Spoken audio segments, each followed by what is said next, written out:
Bo día, como sempre, quero saudar primeiro aos ointes de Radio Filispín e tamén hoxe recordar, lembrar a Rosalía de Castro, que temos aquí ao noso carón, que mellor para homenaxear a xente que traballa por idioma, a xente que traballa pola nosa cultura, que contar hoxe connosco con Xoán Andrade.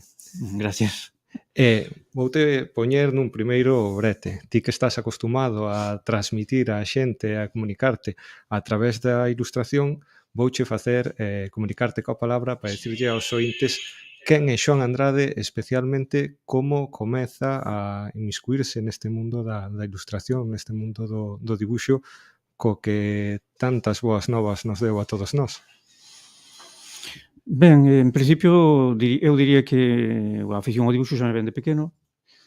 Así, resumindo moito a trayectoria, estudiando bacharelato, tiña grandes facilidades para copiar debuxos de cómics. Ademais, nesa época, a miña xuventude foi unha época na que se lían moitísimos cómics. A televisión tiña prácticamente 2 canales en blanco e negro, non había moito onde escoller.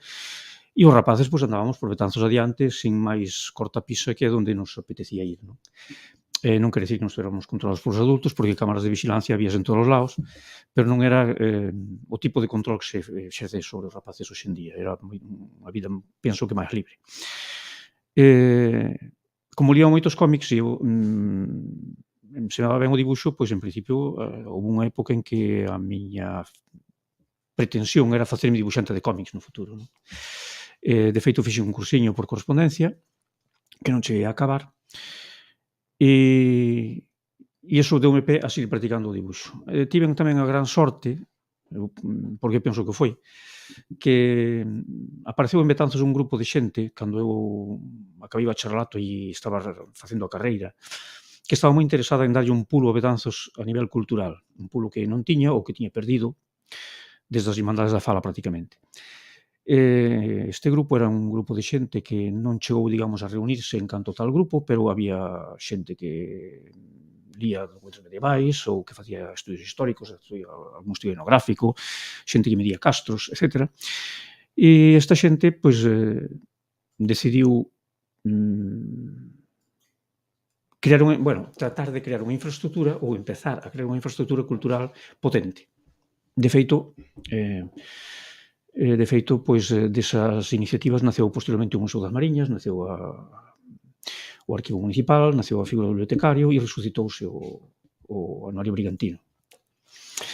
E todo iso tomando como excusa ou como pretexto o homenaxe a Vales Villamarín, que era o secretario da Real Academia Galega, que levaba xa moitos anos cumpridos, e temíase que a súa obra quedara un pouco relegada. Claro, esta xente necesitaba dibuxos para as súas publicacións e como eu estaba a disposición, pois, formei parte dese grupo e empecé desa maneira a colaborar en ilustracións para ese tipo de traballos. Fálanos da importancia de intercambiar esos cómics, da importancia de poder ler, ter referencias tamén de primeira man. Non sei se pensas que eso mudou moito a día de hoxe, se os cativos quizás están un pouco máis afastados desa lectura de cómics, dese intercambio, imagino, tamén entre... Penso, é que o mundo do cómic cambiou moito. Naquela época había potentes editoriais como a Editorial Bruguera, que publicaba semanalmente, pois, non sei se unha decena de títulos entre o Tío Vivo, DDT, Pulgarcito, etc. Joyas literarias juveniles. Había a editorial Dólar, que era anterior, pero que publicaba material americano. E foi como unha especie de gran boom, sobre todo partindo da Editorial Bruguera. Este boom, co paso do tempo, foi decaendo. De feito, a Editorial Bruguera hoxe non existe, ou existe, non sei se formando parte dun grupo editorial maior, como unha marca dese grupo. Pero sí, un pouco máis adiante, máis ou menos sobre os anos 80, ou empezando a década dos 80, houve un renacer do cómic como cómic adulto, como cómic dirixido a adultos, porque todas as revistas de Bruguera eran juveniles, se chamaban daquela, en castelán, evidentemente. Entonces, por exemplo, desde Barcelona había Selecciones Ilustradas, que era unha axencia que intercambiaba material de historietas con Norteamérica e con Inglaterra, e ao mesmo tempo suministraba material español naquele momento a estes países. Entón, foi o boom do cómic adulto, que chamaban, non? O sea, porque eran historias dirixidas directamente ao público adulto. Ca transición, digamos que eso incrementouse hasta saturar un pouco o mercado. De feito, houve incluso un grupo de dibuixantes que decidiu constituirse en cooperativa e editar unha revista só de material español, que foi Rambla. Durou poucos números, porque claro, que os dibuixantes tiñan que dedicarse tamén a editar, a seleccionar, a publicar, publicitar, etc., pois é un pouco forte. E houve outro grupo de dibuixantes que en plena transición tratou de facer algunha revista alternativa non distribuída a través de quioscos, senón a través daquela correo, por correo. É dicir, ti suscribíaste por correo e eles mandabanche por correo, pero son números que non se conseguían facilmente, a non ser que estiveras no medio. Editaron unha revista que se titulaba Trocha, posteriormente denominouse Troya, para darlle outro sentido de cabalo de Troia metido no sistema, que tamén durou poucos números, non? E a partir de aí eu penso que houve unha decadencia, fundiron as editoriais, e o cómic como noveno arte, que se chamaba daquela, pois deixou de ter esa impronta entre a poboación en xeral. Hoxe en día está retomándose, pero desde un punto de vista máis intelectual. É dicir que en vez de falar de tebeos ou de historietas, fálase de novela gráfica. E entón os autores actúan ou traballan como pode traballar calquer gran novelista a nivel mundial. É dicir, queren facer a súa gran obra pois de 500 páxinas con algo que trascenda e claro, os quioscos xa non distribúen este tipo de material, hai librerías especializadas ou hai apartados nas librerías dedicados a ese tipo de... Entón, é unha especie como de... é como un material como máis selecto, non é como as novelas populares, igual, bueno, ou como cómic popular que se vía daquela, non? Nos anos 70 e 80. Non sei nese senso se consideras que aqueles momentos máis de autoxestión, de distribución un pouco, digamos que máis local, daban tamén un certo senso máis crítico, daban máis liberdade ao autor para poder desenvolver a súa obra. Na época do cómic adulto, sí. Sí. Anteriormente non, porque as editoriais Editorial Bruguera e todos os que facían material dese tipo realmente o que facían era explotar os seus dibuixantes. É dicir, podemos poñer de exemplo Ibáñez, o autor de Mortadelo e Filemón, e Pepe Gotera e Otilio, estes grandes personaxes que son conocidos de todo o mundo, aínda que non leran esas historietas daquela, pois tiña un incremento de páxinas ao longo do... Foi unha exigencia editorial de incremento de páxinas ao longo do tempo que lle obligou a facer un equipo propio de dibuixantes que estiveran ao seu servicio. Bueno, ao seu servicio ou dibuixando os personaxes, porque ele non podía cubrir ese número de páxinas.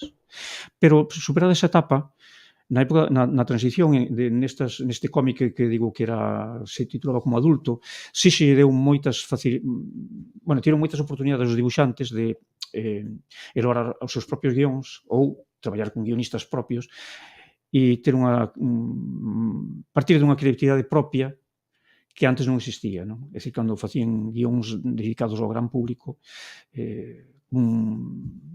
guións máis ben atados a clixés, non? Por exemplo, unha colección como Hazañas Bélicas, que era unha colección de guerra así apaisada, evidentemente trataba temas bélicos e sempre, sobre todo nos seus comezos, pois, se a batalla que se describía no cómic era entre alemáns e tal, pois os alemáns eran os bons, e, en fin, había unha serie de pautas que os autores tiñan que seguir. E nesta outra, na época do cómic adulto, non. Xa eles empezaron a producir o propio material que eles querían producir e na época da Rambla incluso editar eles o seu propio material. En este senso, ti que tes unha traxectoria dilatada nesta profesión, non sei como pensas que evolucionou a profesión na propia Galiza e tamén con isto como evolucionou a forma de ver o noso país a través da ilustración. Bueno, eu, primeiro, profesionalmente non me dedico a isto. É máis ben unha afección moi forte. Eu penso que vou facer un inciso, a calidade do traballo é moito máis que profesional. Sí, nese sentido sí, pero bueno, digamos, a nivel de profesión non me dediquei profesionalmente a ese tema. Na Galiza houve cambios profundos tamén, nun sentido positivo, penso eu, porque naquela época, vou contar unha anécdota, o que se corría entre nós, sendo adolescentes, é que os cómics facíano máquinas. O sea, eu recordo unha conversa tida con un compañeiro cerca da igrexa de Santa María, en donde el me decía, eu dicía, este cómic, te veo que ben dibuixado está, que gran, para dibuixar así fai falta ser un artista e tal. E el dicía, eso fano máquinas. E entón eu quedaba mirando para ele e dicía, fan máquinas, me parece que fan máquinas, aquí hai firmas de señores. Bueno, esa era a idea que había entre nós, claro. Evidentemente non facían máquinas, as máquinas facían as reproduccións, a impresión do material, pero o dibuixo en sí non facían máquinas. A evolución positiva vai no sentido de que os grandes centros de distribución e produción a nivel editorial estaban en Barcelona e en Madrid. E Valencia. Eu a Madrid situaría nun terceiro plano, máis ben Barcelona, Valencia e Valencia. Serían os dous grandes centros de produción de cómics. E en Galicia non había nada, pero despois da transición e toda a xente que, como a min naquela época, leu moitos cómics e estaba decidida a facer cómics, empezaron a tratar de producir cómics aquí. E o primeiro exemplo así de autores que se xuntaron para facer algo, non me vir o título á cabeza agora. Bueno, xuntáronse e fixeron unha revista que pretendía ter unha certa cadencia, pero que non conseguiu máis que un número. E entre eles estaban, por exemplo, Fran Jaraba ou Miguel Anxo Prado, que hoxe é coñecido xa de gran parte da poboación, seguindo a estela de Xaquín Marín e de Siro. O sea, porque Xaquín Marín foi o pioneiro nese sentido, xunto con bueno, isto é unha das cousas que me pasan últimamente, se me van os nomes da cabeza. Formaban parte do grupo Brais Pinto en Madrid e foron os que primeiro fixeron cómics, empezando, creo que na revista Chan. Pero, non quedaban no caso, ou Siro, que tamén fixo algunhas pequenas entradas no tema, pero, Siro quedouse no humor gráfico e na caricatura, finalmente. Pero, a xente nova, seguindo un pouco o rastro de Siro e de Xaquín Marín e de Siro pois trataron de facer os propios cómics autoeditándose. Se crearon fanzines e algúns destes autores que lograron sobrevivir neste mundo, pois conseguiron, co paso do tempo, algúns deles, pois introducirse no mercado editorial. E un exemplo paradigmático ahora mismo deso é a obra El Fuego, de David Rubin, que creo que xa vai pola segunda edición e é un home que traballa xa para o mercado americano. Iso en canto a produción, é dicir, non é que haxa unha industria, non temos unha industria, aínda que a editorial Xerais sí tratou de facela, ou de ter algo propio traducindo material belga e producindo algo no país tamén. Pero, e agora se un santo ceo, non sei exactamente o que quería decir. Estaba falando de David Rubin, que é un exemplo paradigmático. Ten unha obra agora mismo no mercado que é El Fuego, que traballa incluso para Norteamérica. Temos autores traballando para o mercado americano. Neste senso, supoño que tamén... Que, por certo, cando quixen acordarme antes de Xaquín Marín, o segundo era Raimundo Patiño, formaba parte do grupo Brais Pinto. Neste senso, supoño que tamén as novas tecnoloxías fixeron un pouco evolucionar a forma de traballar. Hoxe, podendo contemplar a ilustración, a exposición da que logo falaremos, podía haber unha certa evolución a hora de facer esas ilustracións. Víase unha evolución que supoño no que as tecnoloxías axudaron, ou non sei se axudaron ou entorpeceron un pouquiño a forma de traballar. Non, se axudan no sentido de que permite obter, non vou dicir en menos tempo, pero, axudan a conseguir unha calidade profesional diferente. É dicir, na época en que empezábamos non había ordenadores, traballabas con papel, facías bocetos a lápiz e acababas despois un entintado e se acaso dándolle color utilizando guaxa, acuarela ou outro sistema, non? Pero claro, hoxe en día os ordenadores permiten facer estes incluso acabados máis complexos. Sí. Eu, de todas maneiras, no que é o traballo que eu fago, o ordenador o que me permite é facer un acabado máis, como se diría eu? Bueno, traballar de outra maneira o acabado. É dicir, que sigue sendo a base de bocetos a lápiz en papel, igual que antes, pero en vez de coller uns estilógrafos de diversos grosores ou plumillas e tinta china, o que fago é escanear o bosquexo e darlle o remate en ordenador con programas de dibuixo vectorial.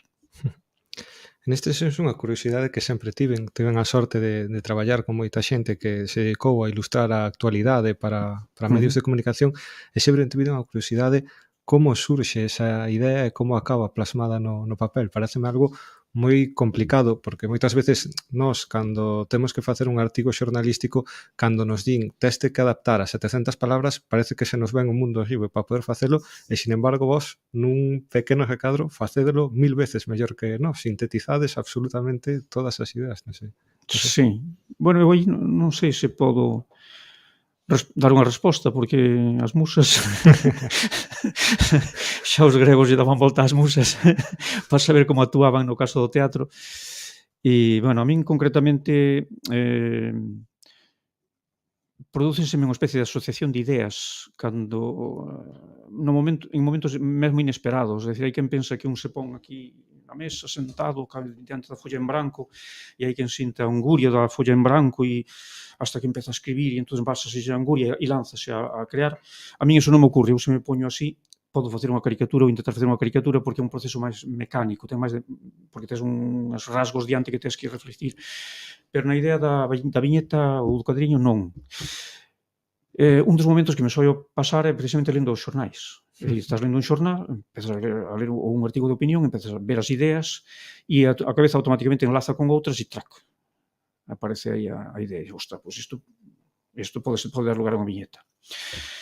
E outras veces este proceso tenme ocorrido conducindo, indo a un lugar a outro, ao traballo ou e vai a cabeza dando voltas nun tema e de repente enlaza con outro e aparece. Entón, nese momento, o normal, polo menos no meu caso, é que che veña tamén o dibuixo á cabeza. O sea, a solución, o sea, o engarce. E se iso se produce e lle ves gancho, entón é cando dis, bueno, vou ao papel. Porque hai veces que, bueno, que mesmo venche a idea á cabeza e pasa certo tempo e dis, eso non ten valor. E entón xa o desbotas. Como eu non son profesional e non me vexo na obrigación de mandar unha billeta diaria, por exemplo, a ningún medio, pois fago aquilo solamente que me chama o suficiente como para dicir isto vale a pena. Nótase a hora de contemplar o traballo. Tamén vexo que levas colaborando con Xisín Roxal moito tempo, participas en tecidos asociativos. Non sei se iso tamén é unha forma de contemplar o país, de estar de primeira man con algunhas das súas problemáticas, é unha fonte tamén de inspiración e de estar ao envite, digamos, de moitas problemáticas que despois se poden plasmar no papel. Sí, de feito, bueno, eu penso que o coñecemento sempre é un coñecemento que se xenera en rede. É dicir, hai quen pensa tamén nas persoas creativas ou nas persoas que traballan en eidos culturais como xente que está enfrente a un montón de libros e eu penso que iso pode ser certo, hai xente que traballa así, pero moitas veces, ou polo menos eu penso que o feito de estar en rede con outras persoas é o que che abre campo. O sea, ponche en contacto con ideas novas ou ideas diferentes das túas e iso é o que che permite estar en contacto con realidades que ao mellor das que ti non te enterarías se non estás nese contexto e e ao mesmo tempo permite estar actualizado. Sí. E non sei se ti consideras que tamén dende ese cadiño, desde esa viñeta, se pode incidir, mesmo mudar a realidade social. Eu teño unha resposta que che vou dar despois da túa con o exemplo que tuve esta semana, pero primeiro quería saber Bueno, a túa opinión. é que o tema de mudar a realidade é un tema moi difícil, porque a realidade ten unha inercia que é proporcional á masa da realidade, é dicir que entonces nos que vivimos a transición, aínda que foran os seus últimos momentos, pensábamos que había que facer algo que permitise cambiar as mentalidades e mudar a realidade, aquela dicías así, mudar a realidade e tal. Pero eu penso que o poder que pode ter unha viñeta, un cuadro ou mesmo unha obra literaria para cambiar a realidade é moi pequeno, é moi pequeno. Ten que haber un contexto social no que esa se inserte esa obra literaria, se inserte esa viñeta, de tal maneira que haxa un consenso, que se suscite un consenso para e que empuxe a unha acción. É dicir, no caso da transición, das grandes loitas que houve aquí en Galicia, as encrobas, bueno, vaise construir ali creo que era un encoro, e hai que mobilizar a xente para dar. Hai moita xente xa concienciada. Ti, nese contexto, podes facer un cadro ou podes escribir un artigo ou tal, tratando de mobilizar e convencendo a xente con argumentos ou con humor. Pero hai un contexto social previo. Vale. Se non existe ese contexto social, eu creo que, xa digo, unha viñeta por si soa ou non creo que sexa capaz. Hai veces en que se estás moi adiantado aos teus coetáneos, pois poden te tildar de que és un tipo raro, que faz humor un pouco tal, e entón pasados X anos digo, que razón tiña aquele individuo que falaba así xa naquela época e hoxe faz así. Pero bueno, iso non quere dicir que, o sea, ese recoñecemento posterior quere dicir que tiña razón, pero non necesariamente que el contribuirá a mudar a mentalidade, non? Eu contoche esta anécdota cunha das túas ilustracións que me agasallaron en Roxín Roxal. Eu tuve unha discusión, bueno, un debate por redes cunha amizade que el é de Madrid, queríase facer ver a polémica toda esta que tivemos con Néstor Rego, cos eólicos. Eu quería facerlle ver que non sempre os eólicos supoñen un elemento de evolución, un elemento positivo para o pobo galego. E costábame moito, intentaba explicarlle o tal, e tive a idea, porque cando estaba falando con el tiña ilustración de ante, a teño enmarcada no despacho, e dille, voulle enviar esta foto, e enviélla, e a resposta del foi, pois así entendo mellor, o sea que teñeche que decir que ás veces parece que ten máis incidencia da pediatría, supoño que será. A ilustración, efectivamente, esa mesma, e veuno, e o momento entendeu, logrou situarse e decir, vale, sí, non sempre progreso, parece que ás veces as palabras quedan mesmo pequenas que a ilustración, e cho di alguén que intenta facerse explicar cas palabras e moitas veces custa máis. Para min unha relación que me chamou moitísimo a atención hoxe tamén foi ti dende o senso educativo, supoño que esa, digamos, esa simbiosis que tes entre a educación e a ilustración a intentas utilizar, sacar adiante a cotío, e chamoume moito a atención o método Chirlo Merlo. Estiven hoxe observando algúns dos material e pareceume unha idea brillante, realmente unha idea que para os cativos, para facer chegar as crianzas, especialmente para todo o que supón tamén o cuidado do idioma, tal día como hoxe, sempre temos que recordar, pero hoxe parece que é un día especial para eso. Non sei como xurdiu esa idea, como evolucionou, se nos podes falar un pouquiño dela. Bueno, creo que neste caso sería máis adecuado que falar a Alicia López Pardo, que foi a alma mater de todo todo aquilo, é dicir, se ves eso posto ali, precisamente porque ela ten unha creatividade, un saber, un coñecemento da cultura popular e unha tenacidade que está a prova de toda duda, non? Entonces, o que podemos decir de Chirlo Merlo é que naceu como unha necesidade que nos sentimos como educadores de infantil, de dispoñer dun material que fora axeitado á mentalidade dos pequenos. Entonces, estando dando clase na Ponte Carreira, o que nos demos de conta é que todo o material publicado, todos os libros de texto que había ou materiales dedicados ao aprendizaxe dos nenos de educación infantil, pois non servían, non nos apetece. Apetecíanos algo máis progresista e algo máis vinculado a pedagogías da escola moderna, sobre todo a de Freinet. E o problema era incardinar eso nun material que poidera ser utilizado e casi diariamente. Entonces, o proceso exactamente de elaboración pois consistiu en quedarnos reunidos despois das clases na escola, aproveitar ese tempo de 1 a 2 horas aproximadamente para ver uns contos, ver como se dibuixaba, como se podía plasmar no papel, que tipo de fillas se podían facer, etc. Marchar despois para a casa e elaborar ese material con dibuxos máis ou menos, como diría eu, resultóns. É dicir, porque non podía ser un dibuxo no que te pararas moito porque non había tempo, simplemente. Entonces, e además eran en blanco e negro, e ao día seguinte chegabas á escola, fotocopiábalo, e en vez de sacar o libro dunha gran editorial do mercado, pois cada pequeno tiña o seu material autodistribuído por nós mesmos. O ser en blanco e negro permitía tamén que despois eles o coloreasen, polo tanto, era outra utilización máis didáctica das follas. Claro, pasou un certo tempo e, claro, fomos xuntando a base de fotocopias os contos e as fichas elaboradas e tiñas xa unha especie de pequeno método que podías utilizar nos anos seguintes e que podías ofrecer a outro profesorado. E así foi. É dicir, outros profesores que tamén se interesaron por eso, empezamos a fotocopiar para fora da escola. O que pasa é que o volume de fotocopias casi obrigounos casi nun momento a plantearnos se non sería necesario editalo para ofrecer algo con outro tipo de presentación mellor. Así que, a partir dese momento, empezamos a ponernos en contacto con varias editoriais.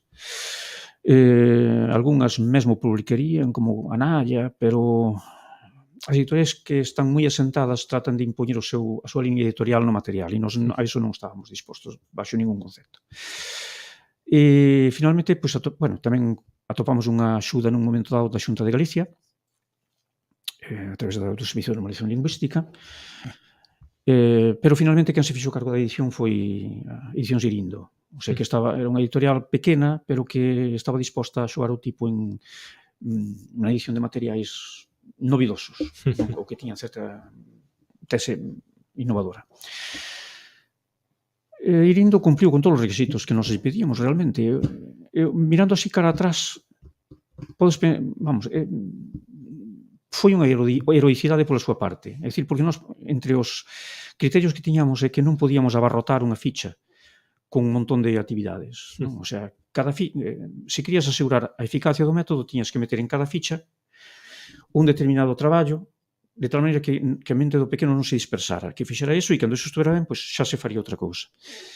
E claro, iso supoñía, bueno, decir entre aspas, un desperdicio de papel tremendo, según as editoriais que comercializan material. Pero Irindo cumpliu con todas as expectativas.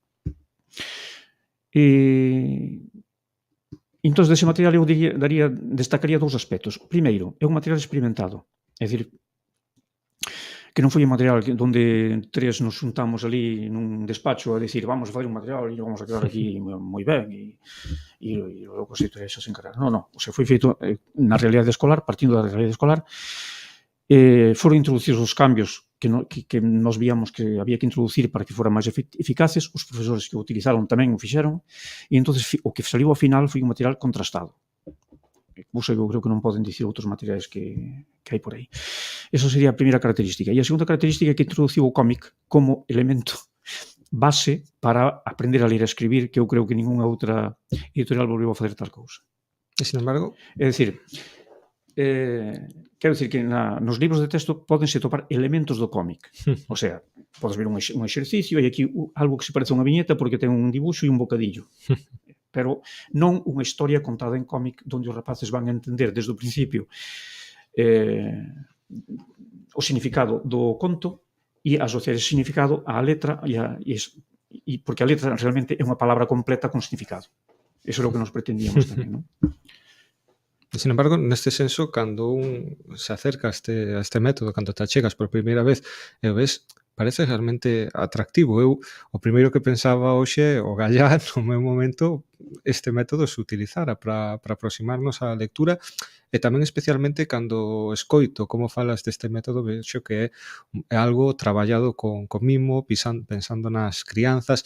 Non sei se consideras que hoxe en día a escola ten lugar para este tipo de métodos, para este tipo de experiencias no que se traballa pensando nas crianzas ou se Ujú. xa estamos un pouco inmersos nesta mercadotecnia na que falabas, na que se mira un pouquiño máis pola rentabilidade do papel que pola efectividade do propio método a hora de incidir sobre a crianza. Sí.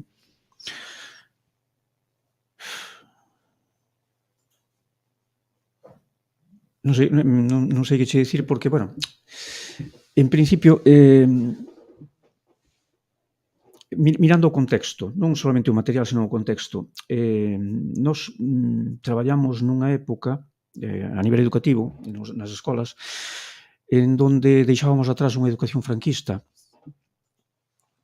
que era unha educación memorística, era unha educación que exercía violencia sobre o alumnado, que exercía violencia sobre a lingua, e entonces nese contexto, igual que se quixeron facer cambios sociais a nivel democrático, etcétera, tamén houbo moitos educadores que se implicaron en crear unha escola diferente. E iso estaba incardinado nas promocións que salían de magisterio. Por lo menos eu vivino así. É dicir, que aqueles profesores que salimos, aquelas promocións que salimos de magisterio naquela época, cando chegábamos ás escolas, procurábamos, por exemplo, respetar o galego, falar en galego, crear movimentos asociativos como Nova Escola Galega ou a SPG, implicarse en xornadas de renovación pedagóxica como as que organizaban estes movimentos, facer cursillos de actualización, levar a cabo experiencias nas escolas, e ese contexto é o que creo que se foi perdendo co tempo. De feito, eu tuve a sorte de traballar con xente, despois de traballar con Alicia, con Miguel e ali na Pontecarreira, tuve a sorte de traballar con xente en San Cosme de Antes, que tratamos de levar ese proxecto xa a un proxecto similar a eso, a nivel de funcionamento escolar. E creo que o conseguimos, e por sorte, os que continuaron traballando así, ali siguen nesa mesma liña. Pero despois nos destinos que estiven posteriormente non notei eu esa necesidade. É dicir, que parecía como que as novas fornadas chegaban como máis conformistas, non sei se a palabra exacta, pero, ou como máis profesionais, no sentido de que, vou ensinar isto, ver que materiales hai no mercado, e o que máis me guste é o que utilizo e pouco máis. Vale.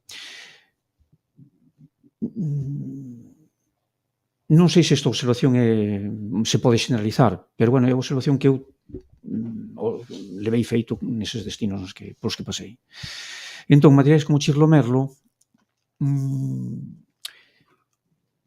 para poder funcionar neste novo contexto necesitarían de alguén que o coñecera ben e que tivera un compromiso de explicación e expansión nos compañeiros. Porque se o miras así e se o colles illado, é dicir, imagina, son un profesor que vou empezar a traballar e entón necesito ver materiais no mercado. Ainda que Chirlo Merlo estivera hoxe no mercado, tería algúns aspectos en contra. En que sentido? En que, por exemplo, que é un método multinivel. É dicir, podes utilizar desde os 4 anos hasta os 8 anos. Entón, abarcaría tanto educación infantil como educación primaria. Pero non hai un sitio exacto onde podes dicir aquí empezo en primeiro e acabo en segundo. Este cacho de método. E, por outra parte, non se pode compartimentar. E, por outra parte, é un método que está enfocado á lectoescritura. Por lo tanto, se sigues os programas oficiais, necesitas dar ciencias sociais, necesitas dar matemáticas, e esos aspectos Chirlo Merlo cubre-os, non vou dicir de soslayo, porque os cubre, pero necesitarían un coñecemento e unha implicación do profesorado para complementalos, que eu penso que a moita xente o que lle importa é ter cada un o seu libriño colocado diante da mesa e non me líes máis. Eu vou invitar dende aquí, especialmente a todos Sí. os que nos poidan De estar todas escoitando. maneiras, direiche que sigue funcionando na Escola Infantil Raiola de Santiago con gran éxito por parte de pais, nais, alumnos e as profesores que utilizan ainda impartindo, non? Pois eu invitaría dende aquí, como decía, a xente que nos este escoitando que teña esa vocación docente a que se chegue a este método, porque considero que é algo propio, algo que se pensa e se fai dende o país, e que ás veces tamén é bo, aínda que un este estudando ou teña unha vocación, ser un pouquiño rebelde, mover un pouquiño as cousas, que así é como se avanza, e penso que especialmente dende a educación, máis que fixarnos neses cadros polos que nos van guiando, ás veces é un pouquiño saírse da raia para experimentar e tamén mellorar as cousas. Eu teñoche que dicir, porque hoxe fun a exposición da que vamos a falar, esas pingas de humor crítico que podes atopar en Betanzos, fun ca miña compañeira que está se dedicando a docencia en infantil, e ao pouco de ver as túas ilustracións falábame de Francesco Tonucci, Non, sí, sí. decíame pois que lle lembraba moito, e despois cando se achegou tamén a ese Chirnomelo quedou encantado un pouquiño, querendo saber máis daquela. Eu sí que vexo que é unha ferramenta moi ligada á ilustración ca docencia, e penso que a día de hoxe non se potencia quizáis tanto, xa non son as crianzas, sino mesmo en todo o proceso educativo esa creatividade, sino que nos queren un pouquiño máis mecánicos, ti aprendeste o que para o que te vas dedicar e outro non, parece que non vale nada, pero sí que vin eso, esa tradición da que eu coñecía máis ben pouco, no que a docencia, a ilustración, tamén vemos como se achega aos xornais, vemos que a forma de transmitir o mundo da ilustración abarca moitísimo contido, non é algo que se quede só nun campo. Ti neste senso, eu vendo a túa obra, vía un traballo amplo. Vouche deixar facer un pouquiño publicidade desta exposición que temos en Betanzos, e tamén que nos fales un pouquiño de todo o que podemos atopar ali, sin dar demasiadas pistas, que a xente se achegue a vela, que vale moito a pena. Ben, vamos a ver. En principio, da exposición o que hai que dicir é que é unha retrospectiva, é dicir, que abarca desde a miña época de instituto hasta pois, viñetas moi actuais, como unha dedicada á guerra de Ucraína. Entón, aí o que tratei de facer é recoller todos os aspectos posibles, no sentido de que ilustración, caricatura, cartelística, diseño de logos, e mesmo dentro das publicacións distinguir entre os que son proxectos que levaron moito tempo, como pode ser Chirlo Merlo, que tardamos 9 anos en facelo, tal como aparece ali exposto, hasta viñetas porque levan un pouco tempo, pero dentro dos cadriños de humor, por exemplo, tamén tratei de facer unha escolma que incluíra a todos os medios nos que, que sacaron algunha colaboración en algún momento, non? Porque, claro, hai medios que publicaron moitas viñetas e medios que publicaron poucas viñetas. Pero ainda que foran poucas, ainda que foran 2 ou 3, dicir, bueno, pois este medio ten que estar. Que é o caso, por exemplo, de Irimia, que creo que me publicaron 3, pero ali hai 2.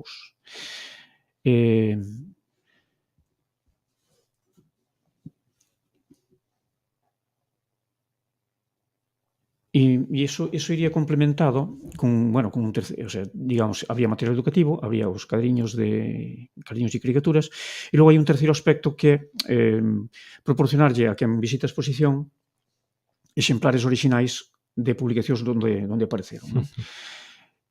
Por que razón? Porque moitas das ilustracións foron feitas para traballos de investigación feitos en Betanzos, dos cales non teño orixinais, porque foron entregados no seu momento para a súa publicación e, por tanto, desapareceron. Un exemplo, por exemplo, mira que bien.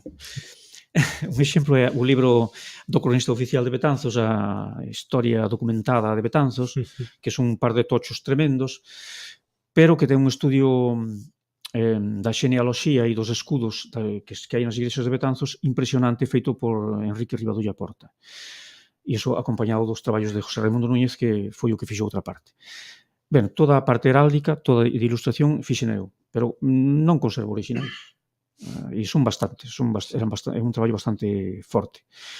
Esas ilustracións foron feitas baixo a indicación, ademais, de Silva Porta, porque era o que o especialista en xenealoxía e, polo tanto, quen tiña a autoridade académica para decirme isto debes facelo así.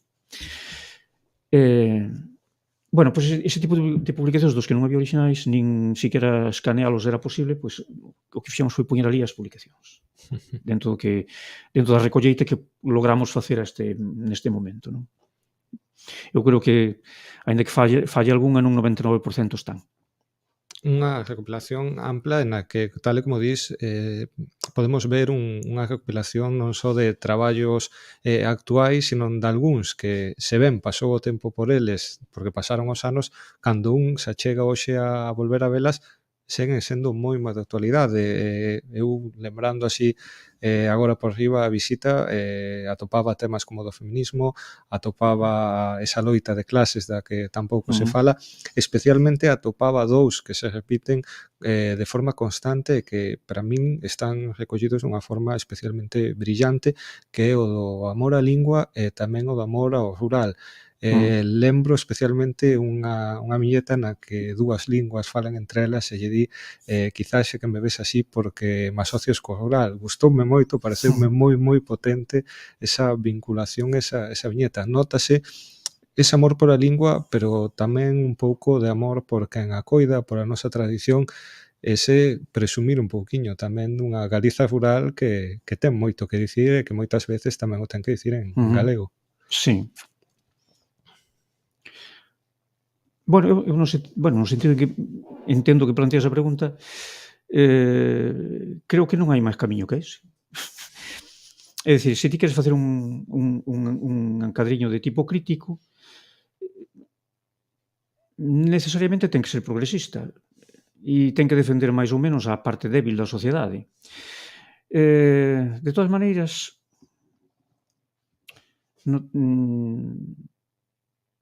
hai outra viñeta que quero recordar agora e hai unha man como de Hamlet onde aparece a cabeira e se di poder ou non poder, that is the question. Porque en realidade son relacións de poder. É dicir, hai un poder dunhas linguas sobre outras, un poder dunha sociedade urbana sobre unha sociedade rural, un poder do capitalismo sobre as clases baixas e nese contexto no que nos movemos realmente. É dicir, a veces podemos pensar en relacións de tipo solidario, en relacións de como diría, de empatía. Eso existe.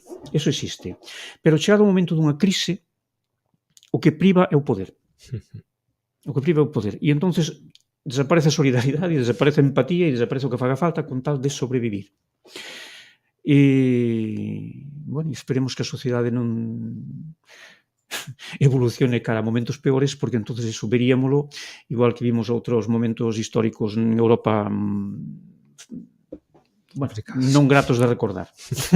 Lembro tamén unha viñeta cando falas do poder no que penso que cunha nai di eles din que as rúas son deles e outro home di pero os despachos son nosos, totalmente perfectamente plasmada. Quería preguntarse tamén, porque nunha recente entrevista que estive lendo, falabas de que existe unha especie de humor moi crítico, podemos falar dese humor negro, no que moitas veces non acompaña unha sonrisa. Penso que en momentos nos que estamos moi necesitados deles, falas de que non é quizáis tan efectivo esa crítica ou esa forma de tentar facer ver as cousas cando a veces pode que nos pasamos un pouquiño da liña dese cinismo, desa crítica. Eu reflexionaba un pouquiño lendo esa entrevista na túa resposta con ese debate que houbo do humor, cando moita xente ves cousas que se din que son humor, pero ti falabas agora do poder. Penso que cando o humor se pon do lado do poder, quizáis perde un pouquiño ese senso. Non sei se ti consideras que ese tipo de publicacións realmente ás veces sobrepasan as liñas e realmente son moi anchas esas liñas. Sí, no, ese é un debate As liñas, os límites do humor, ese é un debate complicado de solucionar complicado aquí. e non hai maneira de saber onde está o límite. Pasalle como as fronteiras, non sabe exactamente onde están hasta que alguén te invade. Vamos, eu referíame nesa entrevista, o que pasa é que despois non sei se reflectiu exactamente como pensaba, o sarcasmo subido de tono. É dicir, a un punto en donde vamos a ver, bueno, non sei como me Digamos explicar. que a provocación supera a reflexión en moitos casos. Sí, o sea, que pasas un límite no sarcasmo en donde non consigues o efecto, senón que mesmo este tipo pasouse. O sea, no, eu referíame a eso. Non a que, claro, ademais fixe unha referencia concreta a unha revista,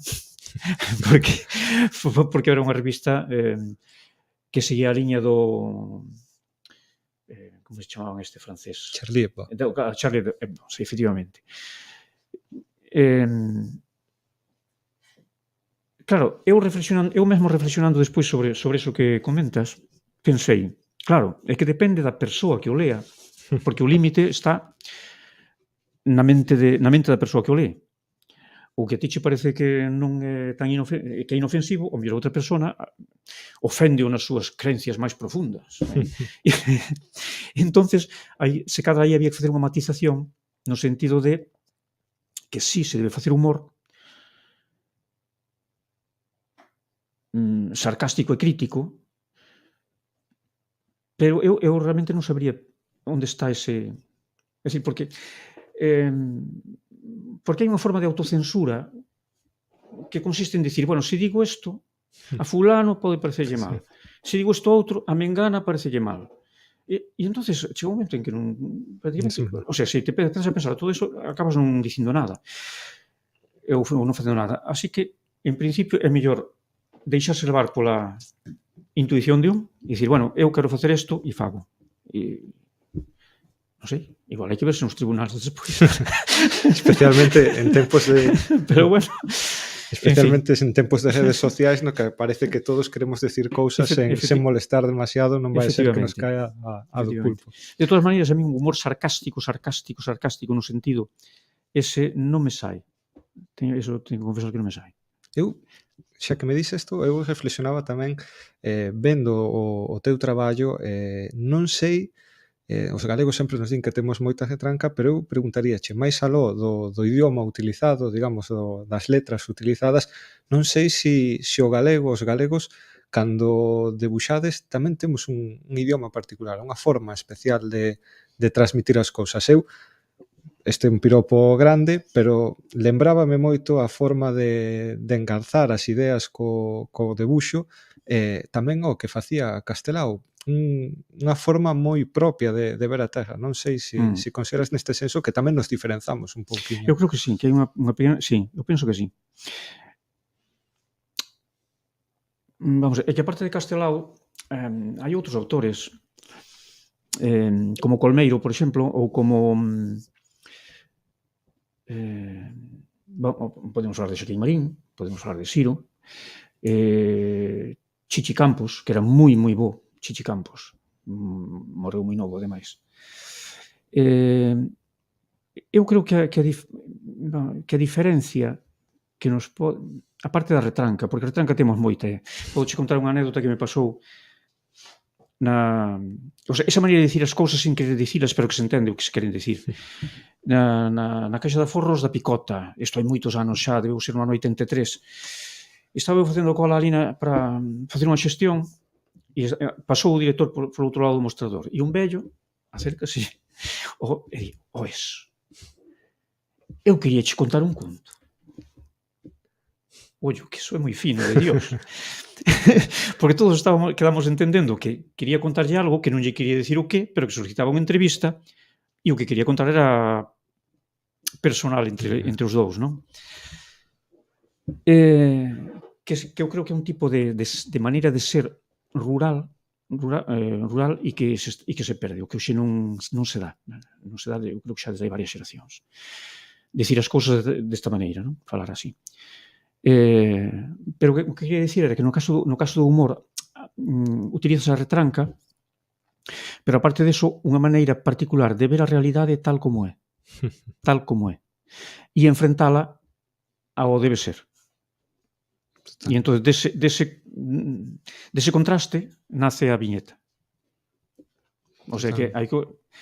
E eu creo que os lectores o perciben. O sea, non sei se conscientemente ou en que nivel de consciencia, pero sí que o perciben.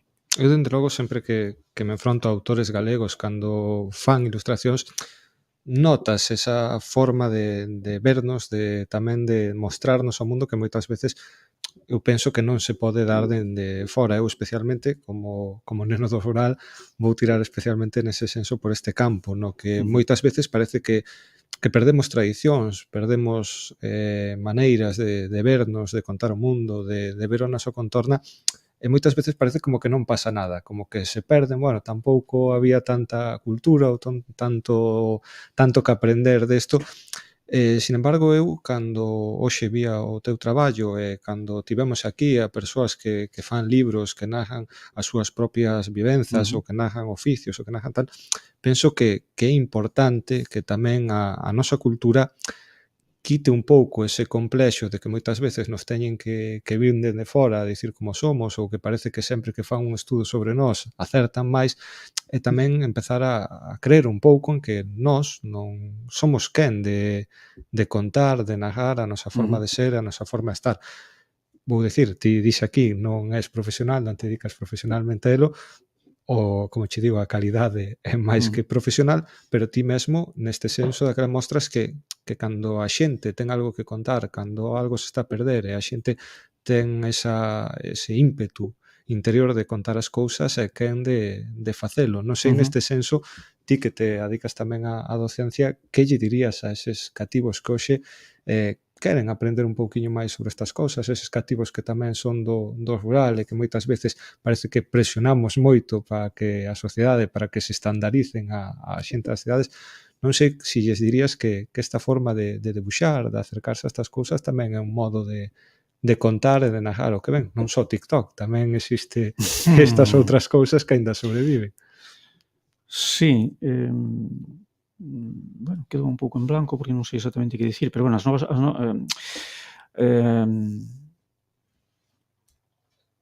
Hoxe estamos así como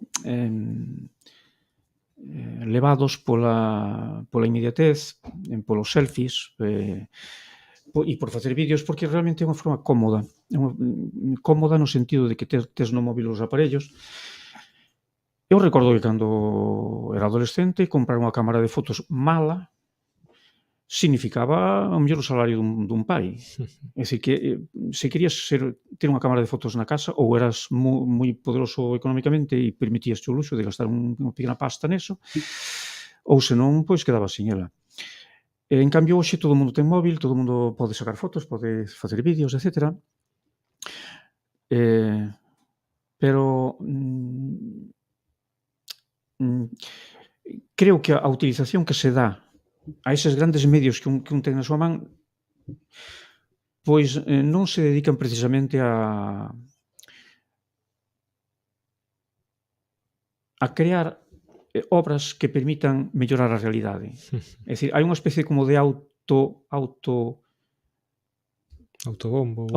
efectivamente. É dicir, o importante é que eu saia nunha foto en 3 ou 4 posturas, que despois utilice o móvil para meterlle uns cuernos de tal na cabeza ou puñer uns morritos.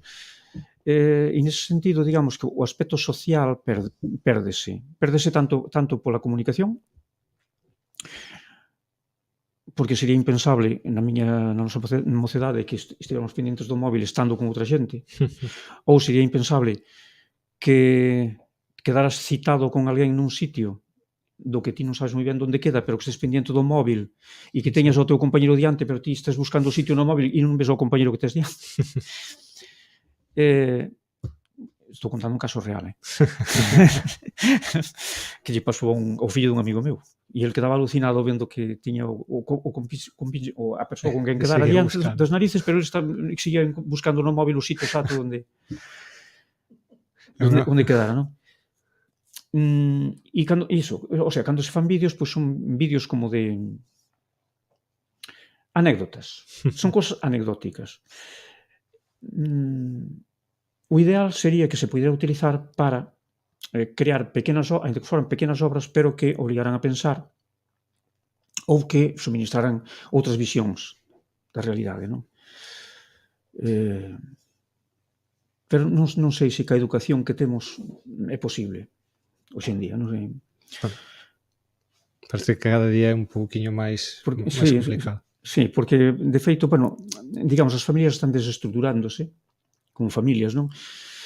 Os rapaces pasan moito tempo sós na casa, ti andas pola rúa e ves pais dándolle o móvil ao seu fillo no carricoche xa para que este entretido vendo uns dibujos animados mentres e el mesmo mira o seu móvil, non hai interacción entre nese caso. E claro, se se perde esa comunicación social, ese alter ego co que hai que interaccionar con outros, eu creo que mesmo a palabra cultura perde sentido. Perde sentido, porque a cultura créase en rede, eu estou convencido. E ademais créase en rede para tratar de mellorar a vida con respecto ás xeracións anteriores. E ter unha serie de ventaxas. É dicir, cando se inventa a roda non é para que sigas carretando pedrolos ao lombo. Ou cando inventas lume non é para que sigas comendo carne crúa. Pero claro, eso significa que ten que haber un compartir entre persoas e entre xentes. A rede a que me refiro. Se eso non se produce e quedamos cada quen no noso cuarto mirando o seu umbigo, pois mal camiño. Eu creo que é mal camiño porque igual empezamos unha involución en vez de continuar a evolución para adiante. Parece que levamos xa tempo nesa evolución. Por lo tanto, sí, eu considero mesmo que no caso que falamos, non? Que sería facer viñetas, cadriños ou debuxos, cartéis, que os profesores de plástica dos institutos teñen moito que facer. E teñen moito campo.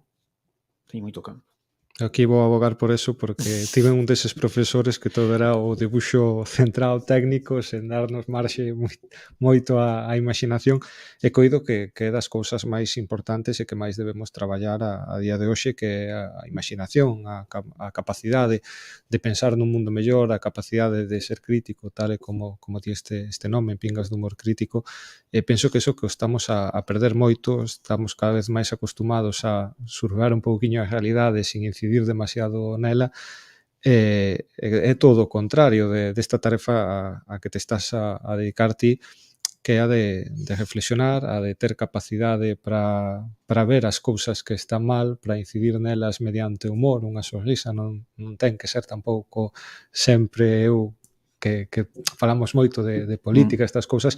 A min gustame especialmente estas ilustracións porque é o que digo, non sempre todo ten que ser serio, lamentacións, non ten que ser chara, tamén se pode mudar o mundo cun sorriso moitas veces. Totalmente. Bueno, eu aprendi sempre que o humor, no caso do humorismo gráfico, é un pequeno dibuxo que podía acompañar un texto que che pode incitar a sorrir, a rir ou a pensar. O sea, iso teño claro. É dicir, hai moitos dibuxos que solamente incitan a pensar.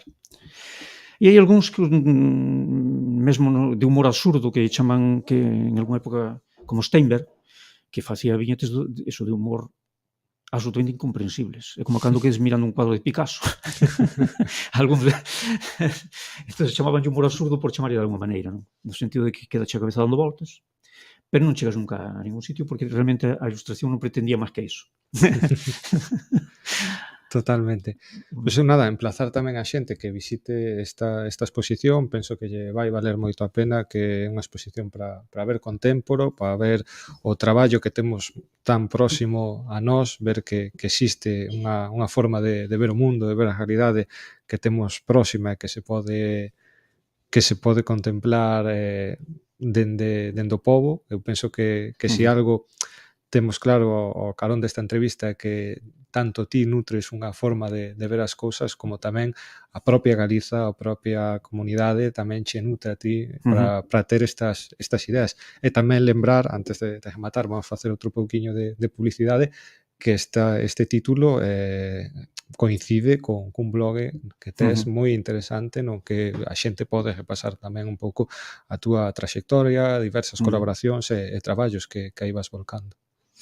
Sí, de feito, bueno, o blog naceu como unha especie de arquivo eu non pretendía facer un blog para ter 50.000 seguidores, pretendía facer un arquivo no cal fose deixando constancia do que iba facendo e algúns e no que constaran algúns datos sobre iso que ia facendo, non? De feito, a exposición tal como está en Betanzos sería absolutamente imposible se o blog non existira. É dicir, porque eu non gardo na memoria onde se publicou cada viñeta, non gardo na memoria todas as publicacións nas que aparecen ilustracións en Betanzos, non teño memoria de todos os chistes que se publicaron no Globo, e entón, o ter ese arquivo, quer dizer que eu faría o blog ainda que non me vira ninguén. Porque para mí é un arquivo, unha maneira de ter arquivado o material. Non?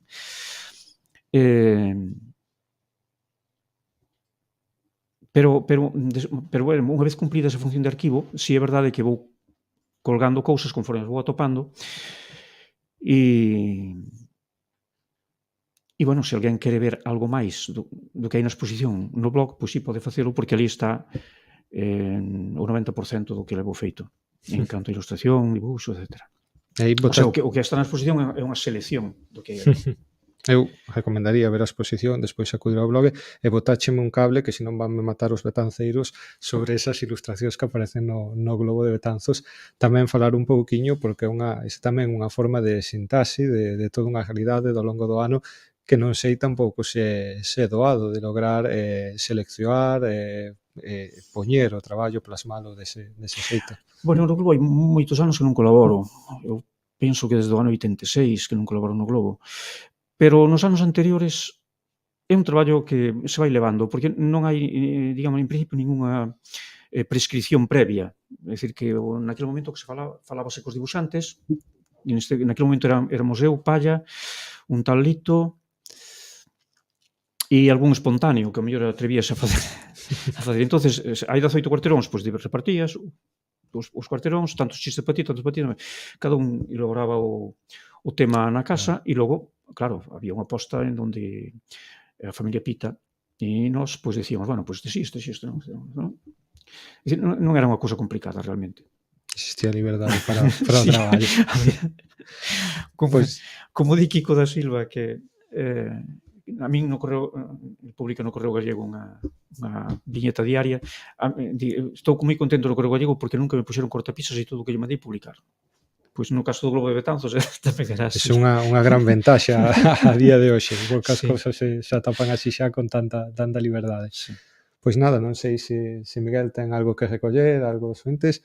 Daquela, insisto, antes de despedirnos, que vaiades a ver esta exposición porque vale moito a pena. Penso que vades a atopar unha forma de ver a Galiza, vades a atopar tamén certos traballos que por eles, pero cando os vexades vamos facer reflexionar como un momento saído. E aquí temos o seu autor, no que invito tamén a visitar ese blog e seguro que nos seguirás dando esa forma de ver o mundo, esas ilustracións para amosarnos como se pode tamén cambiar. Sen duda, se sigue funcionando a rede, pois sí. Seguirá traballando. Pois obrigado, moitas grazas. A ti tamén.